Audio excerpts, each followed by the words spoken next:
God uses three mouthpieces in reality to convey His word. And the first is, if you really are humble, you listen to your followers. Number one. Everybody say that. Listen to your followers. We don't, you know that. We have a tendency not to, because we're leaders and we're proud. I remember when our members were not attending as much, when they would be missing meetings, when members began to dwindle. You know what we did? We began to teach them commitment. And we told them that the priorities were wrong. And we said there's something wrong with our members. And you know what we did? We did the insane thing. We checked attendance.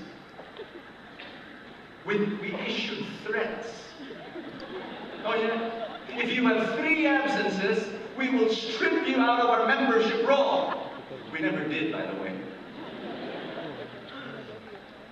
Because we'd be scared to death if we would have only 200, 300 members. But there, we issued threats. As insane as that may sound, but that's what proud leaders do. Until we realize, when members do not attend your prayer meeting, there's nothing wrong with your members. There's something wrong with your meetings. Oh, you didn't get that. We did. You didn't get that. We did.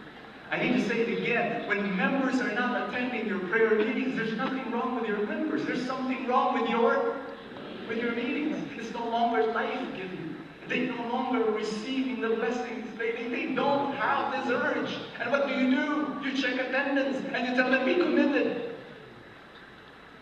It works in businesses too. A businessman will be totally crazy if repeat purchases of his product doesn't happen and his old customers are not buying anymore. He does not say, bad customers, bad. He fixes his product. He tweaks his marketing. He tweaks his delivery. He does something. He moves heaven and earth. It works with families as well. Fathers and mothers, when your children are not anymore spending time in your home, do not blame your children. Do not say, bad children. Why do you always want to gallivant with your friends? Why don't you stay at home? Well, maybe there's nothing wrong with your children. Maybe there is something wrong with your home. Because from my experience, talking with kids and parents, kids love to stay in a home of happiness and acceptance and love. And if the home is happy, they will be there and they would love to be there. I know this is a harsh word that I am giving you. But you've got to have the humility to listen to your followers, your members, your pupils, your employees, your customers. Listen to what God is saying. The second thing is that you've got to listen to your team. Everybody say that, team. There are business books, leadership books, that say it is lonely on the top. Have you heard that line before? It is lonely at the top. I read that line and I shake my head and I say no, because if you lead with humility, you will always have a team around you. And that team, and Brother Alvin was talking about that, the kind of relationships that you must have.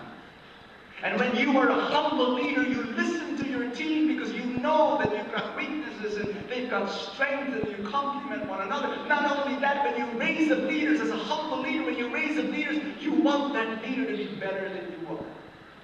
Did you hear me? You want that leader to be better than you are. The proud leader raises up leaders, but he never wants them to be better than he is so that he can retain control and so that he will not be threatened by leaders that will be better than him. And so what happens is that he raises up leaders who are lesser than him, and this leader becomes a pattern. That leader gets the cue and raises up someone lesser than him, and this leader raises up someone lesser than him, and that person, until the whole organization is filled with very, very tiny creatures. But the humble leader does not mind. In fact, his whole goal is he raises in his team someone better than him. And that guy gets the cue, and it becomes a pattern. And this guy, he raises up a leader who's better than him, and that guy raises up someone better than him until the organization is filled with giants.